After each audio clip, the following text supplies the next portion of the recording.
Olá, gente, tudo bem? Hoje nós estamos aqui com o Eduardo Marinho, o nosso artista de rua. A gente já fala nosso porque ele já viralizou na rede, muita gente já o conhece, muita gente já adora esse cara. Então ele é meio nosso também. E ele vai falar então com a gente sobre o porquê, né, de pessoas pobres terem votado, por exemplo, num governo que já estava anunciando que iria cortar tantos direitos. Por que que homossexuais votaram num representante desse governo que é homofóbico? Por que negros votaram em alguém que assumidamente é preconceituoso, é racista?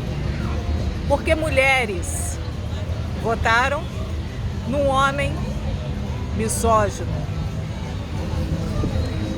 O que leva as pessoas a não olharem para a sua própria realidade? O que leva essas pessoas a votarem em outros que não representam a sua realidade ou mesmo as suas necessidades? O que acontece com uma nação, com uma sociedade, com uma população que não consegue perceber as suas reais necessidades para conseguir escolher, eleger aquele que de fato venha contribuir, né? Socialmente, politicamente, economicamente. E é isso que nós estamos atravessando aqui no Brasil. Várias pessoas já estão vivendo um certo constrangimento do arrependimento de terem eleito esse governo. Muitas outras ainda continuam dentro de uma crença, né? Eles não abrem mão ainda dessa tendência ao fanatismo. É verdade. Tá difícil. Quer saber? Eu vou passar isso para ele. Eu queria que o Eduardo falasse isso pra gente, tá bom? Ui? Tá legal assim? Tá. Bom, aí a gente vai ter que falar de várias abordagens. Primeiro, a campanha midiática, antipetista. Eu não voto, né? Eu não sou petista, nunca fui partidário, nunca. Apesar de ter trabalhado em campanha, até 89 eu trabalhei na campanha. Mas eu percebi que é uma farsa, que não tem política de verdade. É uma farsa, o controle é financeiro, é banqueiro, empresarial. A gente vai voltar lá em 64. O que o João Goulart estava fazendo? Ele fez o Plano Nacional de Alfabetização, que o objetivo era exterminar o analfabetismo no Brasil, no território nacional. Exterminar o analfabetismo, acabar com a potencial ignorância, dar liberdade das pessoas aprenderem a ler e começarem a estudar a realidade, a pensar criticamente.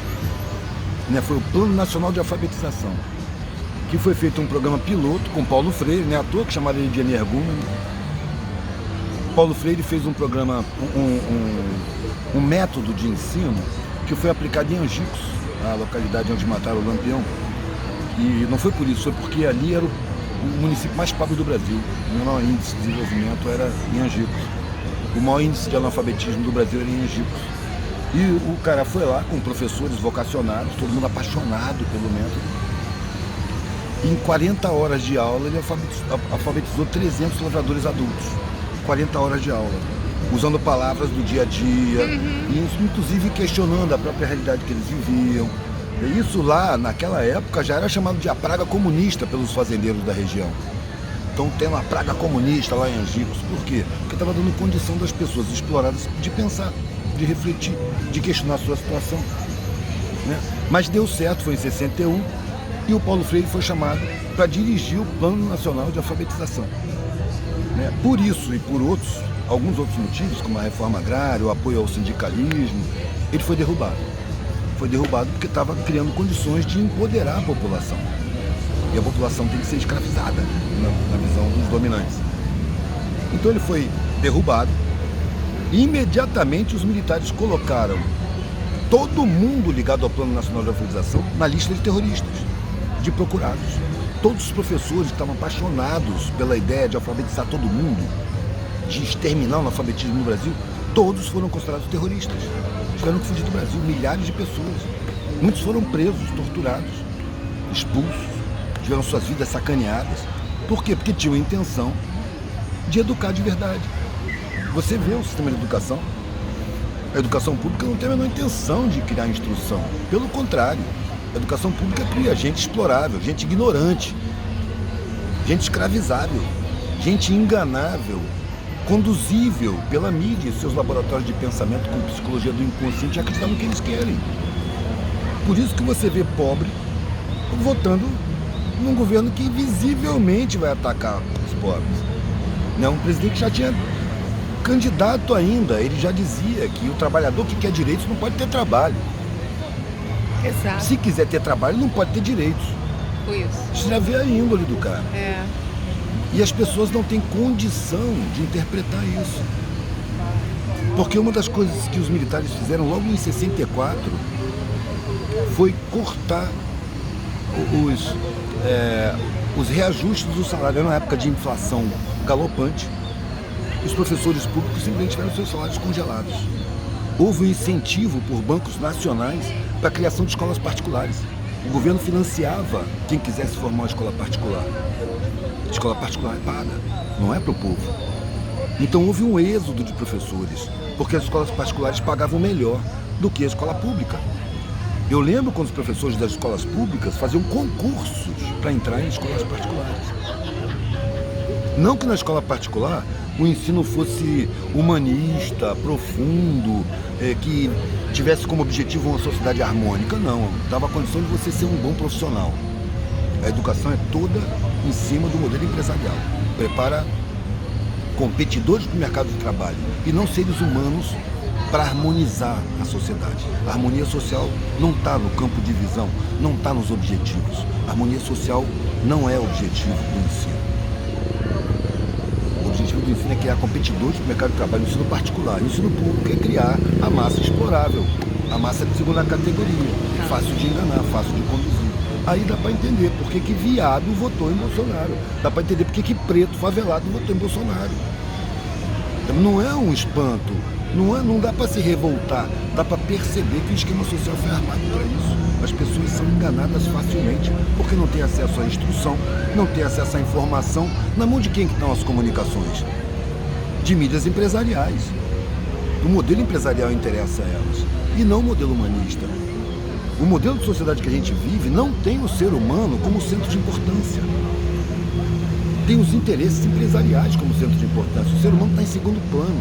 É uma sociedade patrimonial, ainda não chegou a ser humana. Nós estamos trabalhando para ela se humanizar há milênios. Há milênios. Estamos tentando humanizar a sociedade. Mas quem está no controle não quer que a sociedade se humanize e faz tudo para impedir. Como é que são tratados aqueles políticos que se dedicaram a melhorar o ensino público? Olha o que fizeram com o Brizola. Ele era odiado pela mídia empresarial. Ele era odiado por quê? Porque ele colocava pobre numa escola que tinha plano de carreira. Ele privilegiava professores vocacionados. Ele queria ensino de verdade. Ele declarou isso várias vezes, tá? Tem vídeos aí. Que prioridade 1 de uma nação é a educação das crianças. E o que a gente tem no Brasil? A gente tem uma farsa, não tem educação. É preciso manter a ignorância. É preciso manter a desinformação. Porque se os pobres entendem o que está acontecendo, eles vão perceber que eles são a base da sociedade. O trabalho mais imprescindível da sociedade não é o pós-graduado, é o trabalho braçal. Sem o trabalho braçal, o pós-graduado não mora, não se veste, não come. Porque quem colhe, quem planta, colhe, traz, é pobre. Quem costura as roupas, todas as roupas, é pobre. Quem bota asfalto, quem bota as paredes, quem constrói prédios, universidades, escolas, hospitais, mansões, casas, favelas, é tudo pobre. A sociedade depende diretamente do trabalho braçal. Então é preciso manter essas pessoas inconscientes do seu valor. Por isso que a gente vê as pessoas mais fortes se sentindo as mais fracas. É um trabalho de indução, usando conhecimento universitário de psicologia do inconsciente. Eles se aprofundam no estudo para dominar. A universidade não está aí para servir a coletividade, está aí para servir interesses empresariais. Por que o médico nem olha na sua cara? A primeira coisa que ele faz é mandar você para as máquinas te examinar. Quando eu era moleque, o médico apertava debaixo do braço, médico particular, batia no joelho, escutava, botava estetoscópio, fazia o exame completo. Hoje o médico nem te toca, ele manda você para as máquinas, porque isso tem custo, isso dá grana para a indústria médica. Te receita logo um monte de remédio, placebos e vitaminas, independente de você precisar ou não. Porque ele foi treinado, foi adestrado nas universidades por laboratórios farmacêuticos. Ele tem medo do ser humano. Ele não tem vocação. Um dos requisitos fundamentais para você fazer medicina, uma profissão tão sagrada, é o amor irrestrito pelo ser humano. Bezerra de Menezes dizia que uma pessoa que não tem condição de tirar a cabeça do travesseiro no momento em que acabou de encostar, ou de largar um prato de comida na primeira garfada, não tem condição de se dedicar à medicina. Porque a medicina se destina a trabalhar com o sofrimento humano. E esse sofrimento é prioridade. É um sacerdócio. O que os médicos querem hoje? Grana. Então não tem amor pelo ser humano. Tem desprezo. Quem é que faz medicina? Gente com grana. O curso de medicina é caríssimo. E o rico, ele tem um processo psicológico que, se ele considerar os empregados dele como seres iguais a ele, em humanidade, ele vai se sentir injusto. Então ele precisa, como defesa psicológica, achar que são pessoas inferiores, porque ele jamais aceitaria aquele salário que ele está pagando. Então ele precisa ter na cabeça dele que são pessoas inferiores. Aí ele faz medicina. Quando ele vai trabalhar no hospital público, todo mundo tem cara de empregado dele, porque é todo mundo pobre. Ele tem medo dessas pessoas. Ele não toca nessas pessoas. Se tiver que tocar, ele passa álcool gel nas mãos. Ele sabe que são pessoas que resistem a bactérias que ele não resiste. Há uma distância criada aí, e é artificial, é intencional. É a mesma distância criada da academia para os servidores da academia. Inclusive foi por isso que caiu o governo passado, porque tinha um punhado de pobre entrando na universidade e não era para varrer o chão, era para estudar, e já estavam dando aula. Isso é uma heresia. E não era um programa de Estado, eram migalhas. Porque esse governo anterior estava a serviço dos bancos do mesmo jeito, ou não teria nem chegado lá. Eu trabalhei na campanha do Lula em 89, eu trabalhei para 7 partidos, era outro Lula, eu estive perto dele, ouvindo ele falar, era outro Lula. Parei de votar ali, 89 foi o último mês que eu votei, porque eu percebi que é uma farsa. Mas ainda trabalhei na campanha dele em 92 e depois em 98, se não me engano, trabalhei de novo, produzindo material de campanha, mas sem votar. Só para dar uma força. E aí na terceira vez, eu falava que já não era mais o Lula. Eu falei, não, o Lula foi sequestrado, isso que tá aí é um clone, cara. Foi se adaptando. Porque ele viu que com as ideias que ele tinha, com as vontades que ele tinha, com a visão que ele tinha de que a sociedade era dominada por banqueiros, que a dívida pública é um absurdo que tem que ser dissecado para revelar que falcatrua é essa, que toma metade do orçamento nacional.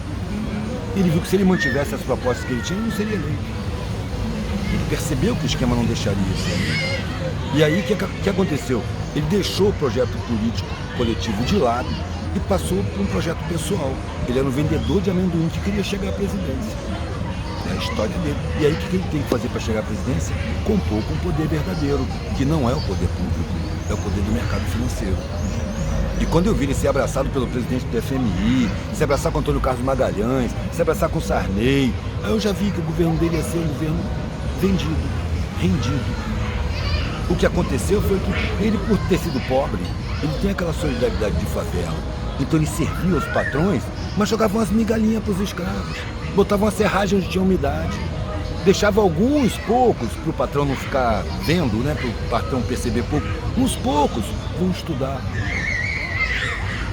Não sei se consciente ou inconscientemente, ele estava investindo num futuro.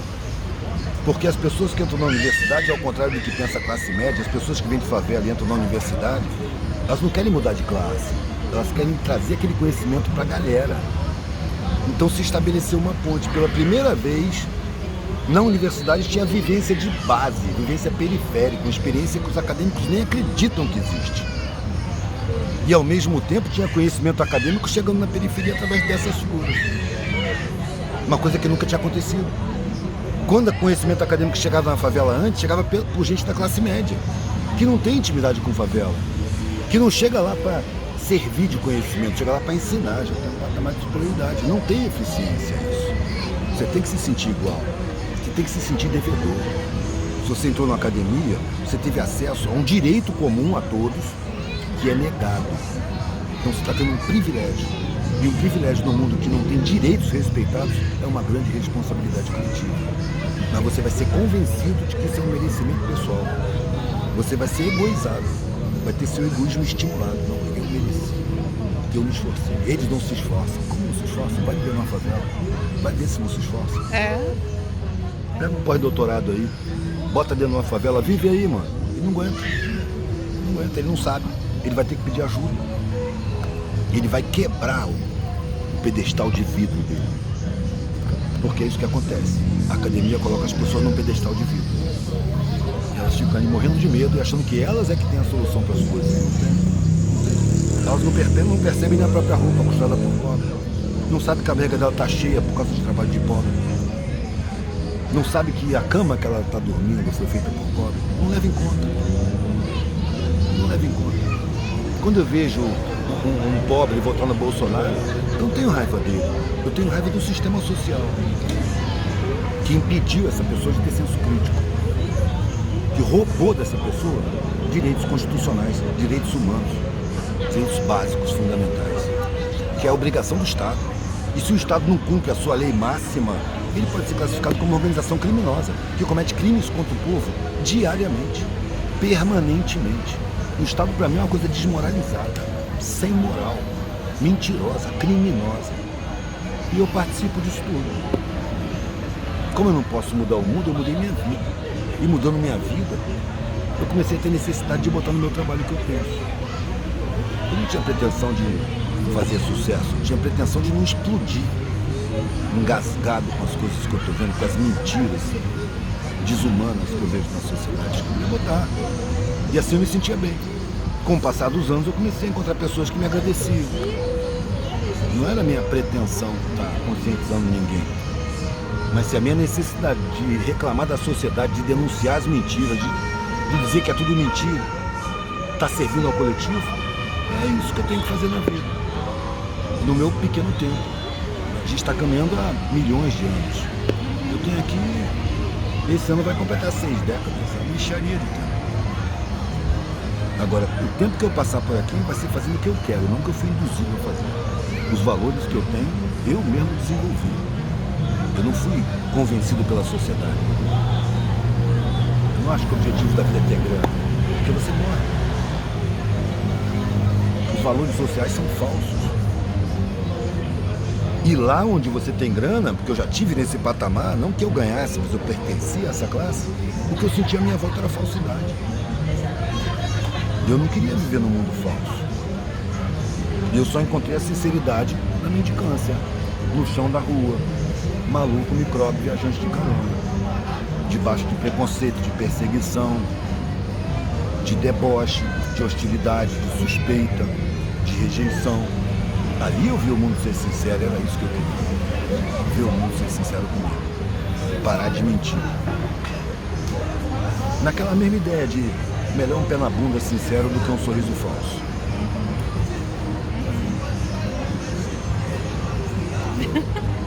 Tá bom.